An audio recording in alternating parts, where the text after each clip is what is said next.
good. Nice everyone got together again. Good to see, like, you know, Dino and Spinky. Yeah. Car 28, so.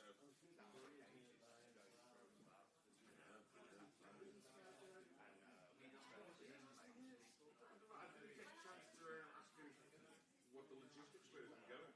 I saw him at Newcastle Liverpool, he said he was dragging out the bit. Oh, is he?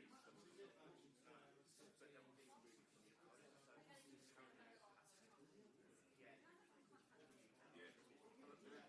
We've got Christmas now, we've got loads of games and like, you know, Newcastle. Yes. Yeah, beat Wembley and February.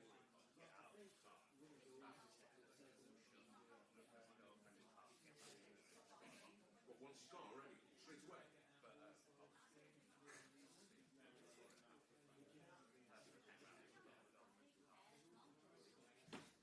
Yeah, yeah.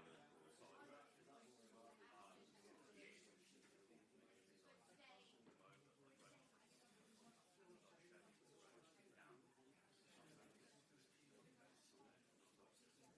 Tottenham.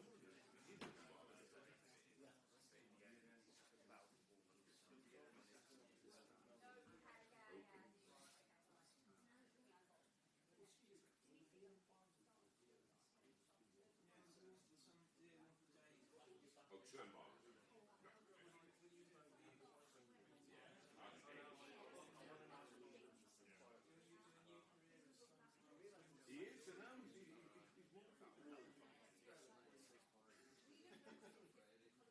What, sorry?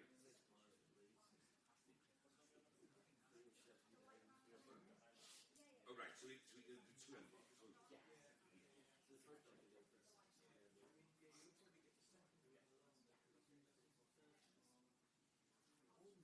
Oh,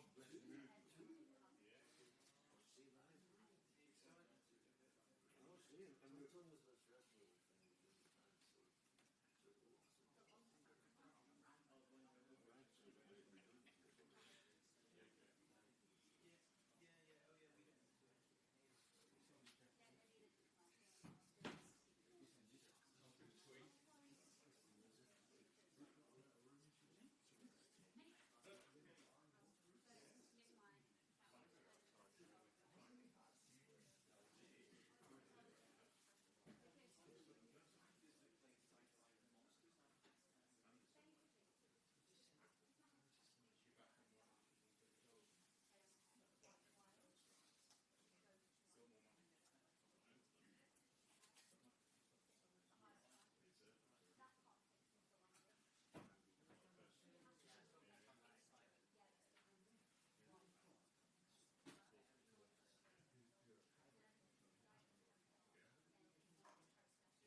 do TV before already, so we've been taking advantage.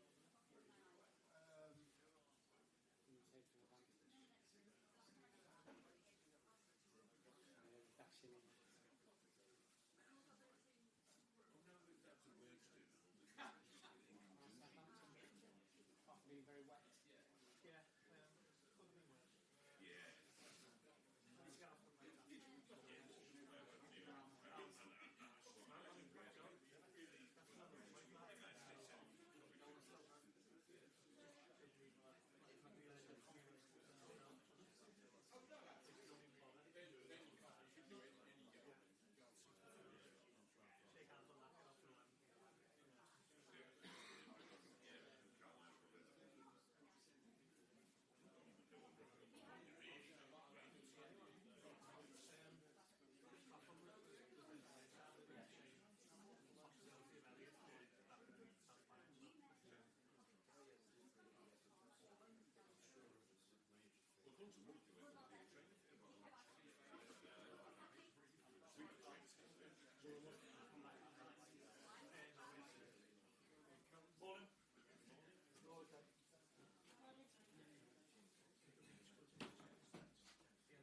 Morning.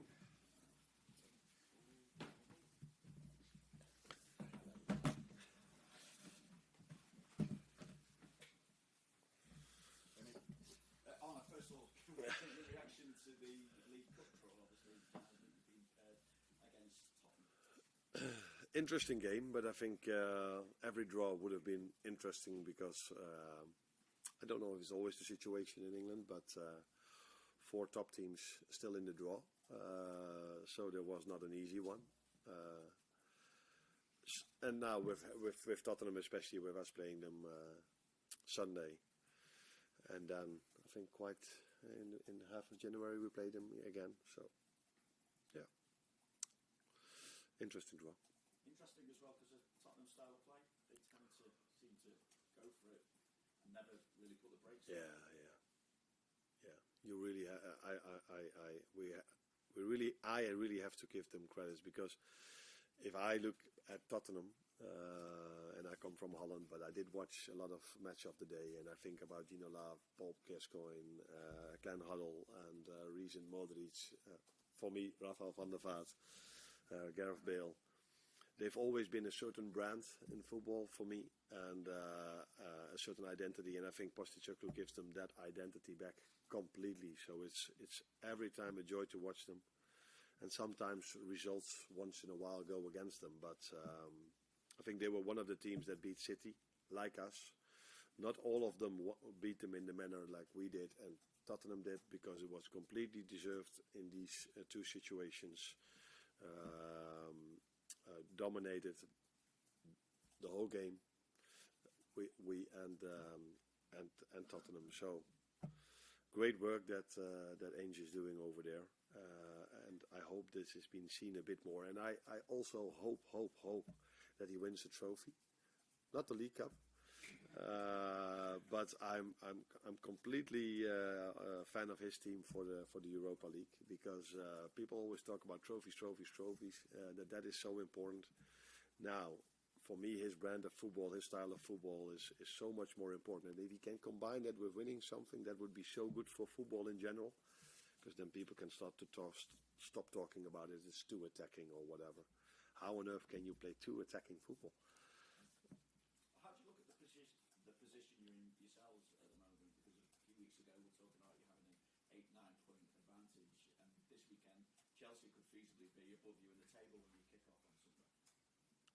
Yeah, I look at it like I've said for 3, 4, 5 months. Judge the table after 19 games, because then everybody played the same opponents. Probably we all had a bit of the same bad luck and a bit of the same luck. That means Arsenal, for example, had a lot of red cards in the beginning of the season. That's why they dropped points. Now we were unfortunate to receive a red card, and we dropped points as well. We still have Tottenham away, which were games that I compare now with Arsenal had to play in the beginning of the season. Chelsea already played there, so yeah. Don't look at it where you were during the season. It's about where you are in the end of the season. But the best other moment to judge the league table is halfway. I think last night in the game against Manchester United, as far as Spurs were concerned, we saw the good, the bad, and the ugly. Is it difficult to know what to expect from Spurs sometimes because they can be so inconsistent at times? They are consistent in their playing style and what they want, and for me they're sometimes a bit unlucky as well, because what happened yesterday, they dominated the game. They're always they always like to attack. So sometimes he plays with three attackers, then with two attacking midfields. Their fullbacks join so much and join the attack so much.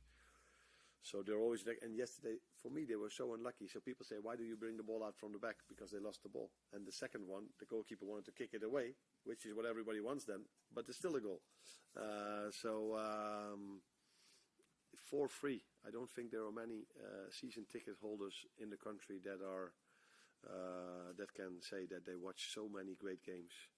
Maybe the ones at Liverpool. Yeah, I think it's a privilege to be a season ticket holder at Tottenham. It's a privilege to be fan of them at the moment, because they play such a great style. And it's not like since Ainge arrived, they don't win anything anymore. Before that, they were not a club that won many things. But what they always won is the sympathy of the fans. In Europe, maybe also in England, I don't know, but definitely in Europe, because of the style of play they had. And that is something which you must not underestimate. If I think about Spurs, I think about the shirt, I think about the playing style, about their identity, about certain players. And for me, he brought that back completely. Arne said in an interview last week that he thinks football management is the hardest job in the world, maybe even harder than being the Prime Minister. What do you think of that?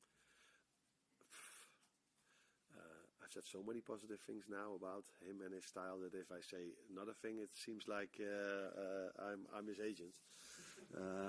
But I also like the way he presents himself in the media. He always finds a different way of saying things. So I heard this remark about him saying that we are judged every weekend, and the Prime Minister only been judged once every 3 or 4 years. Although in Holland, after a year, we already have new elections in the last few years. I think it's right that people talk more about the decisions managers make than the decisions a prime minister make. That is definitely true. But it's also true that the decisions the prime minister have to make are a bit more important than the ones we have to make. At a busy time of the year, how good is it to have somebody like Harvey Elliott now back fit and playing and being able to play in slightly different roles as well within a game? How much of a boost is that for you at the moment? Every time a player comes back from an injury or a player is available is a boost for us, for the team, because it has shown now many times already that we need every player. You saw this in the Fulham game, so you're talking now about the Southampton game. I'm talking about the Fulham game, the way Diogo came in, the way Harvey came in, the impact they had, Darwin with an assist as well. So yeah, in this league, especially if you also play Premier League and you're still in the League Cup, and the second half of the season we get the FA Cup, also it's so important to have all your players back, and Harvey is one of them.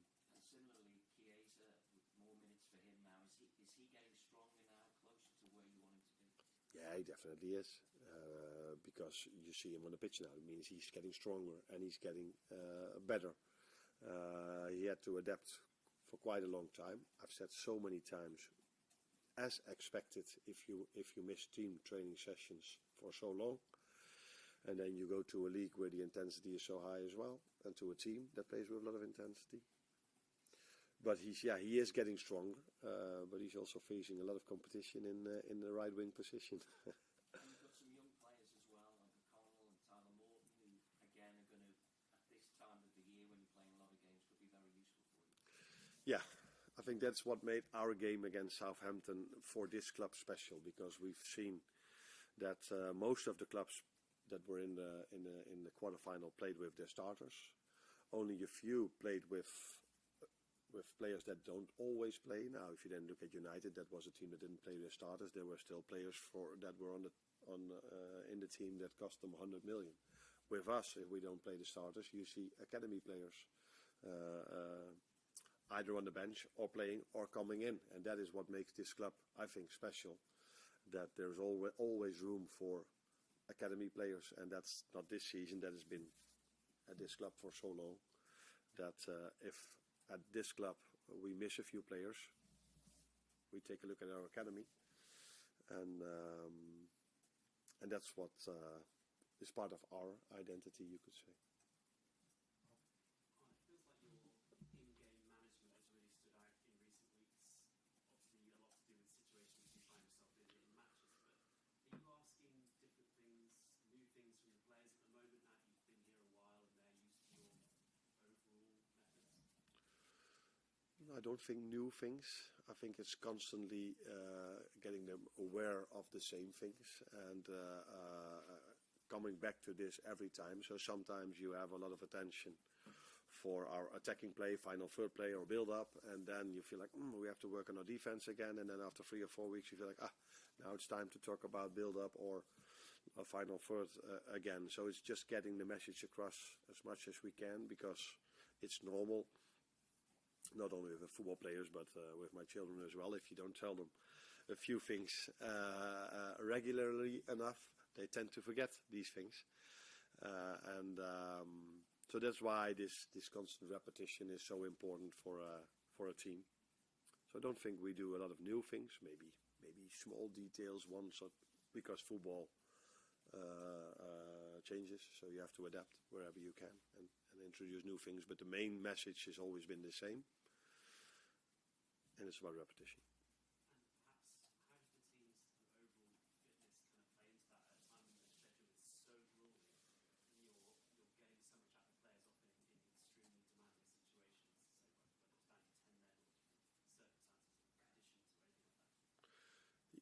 And the question is? Just kind of whether the nick that the team is in at the moment is allowing you to get so much out of it in such a difficult time. Yeah, but I think that has been like this for all the months that we've worked together.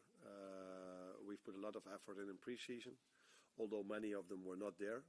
We also made the choice to give them, in my opinion, quite a lot of days off. Maybe that's not the opinion of the players, but they had quite a lot of days off.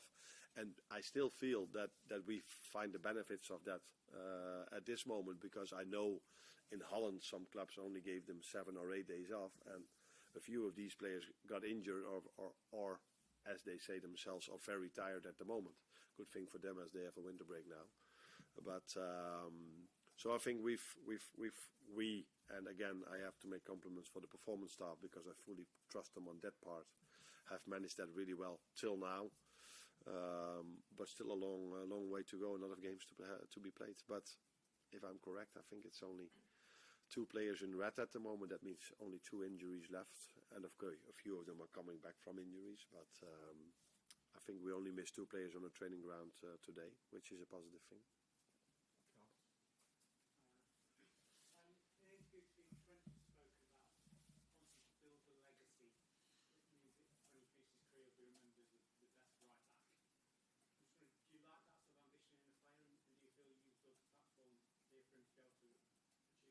Yeah, I definitely like this in a player. I think this is something every player must have if you play at this level. If you don't have this, you probably don't play at this level. As long as they understand that they need the team to be special as an individual, as long as they put the team first, and as a result of that be special themselves, and that is what they all do, including Trent. But they need to have this. All the top players have this. They want to be special. They want to be the best. If that's not what you have, I think it's so hard to put the effort in. We were just talking about to stay fit, to play, to be good every 3 days, because okay, you always see them during the game, and then you probably feel like, oh, what a life these players have. And that is true. They have a great life, but they have to put a lot of work in to be able to be at their best every 3 days. And that's not given to everyone, that mentality and that discipline. And therefore, I think that's the mentality of a top player, and part of that is that you need and want to be the best possible player in your possession or the best player in the world. Hi, Arne. You've had goals from your number 9 position in back-to-back games now, Jota against Fulham and then Darwin against Southampton. We saw Luis Diaz play as a number 9 in Jota's absence. He played really well, but after that hat-trick against Leverkusen, he found goals and even shots a little bit harder to come by. Have you seen enough from him in that position to say that you're going to get more opportunities to develop as a number 9, even now the main two are back fit and firing? Yeah, let's start with the positive thing. I think it was a week ago where people said, yeah, Darwin doesn't get his numbers. And 1 week later, he has an assist and a goal.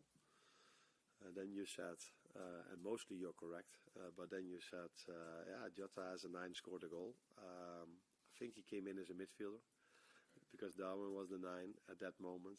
But he is also a 9 for us. So Lucio can play for sure in that position. He's done that very well for us. I think he's played there a few times, not that many. I think Girona, he played on the left. So I think after the Leverkusen game, he maybe played more games as a winger than as a 9. But he can play there, and we've got more options to play as a 9, like you just said, Darwin and Jogo as well. But Lucio is definitely part of that position as well. Arne, with all the talk recently on the pressure and scrutiny that managers are under, are you someone that's able to switch off when outside of this place? And if so, what is it you do? It is true that in certain situations there's a lot of scrutiny, and the other word was?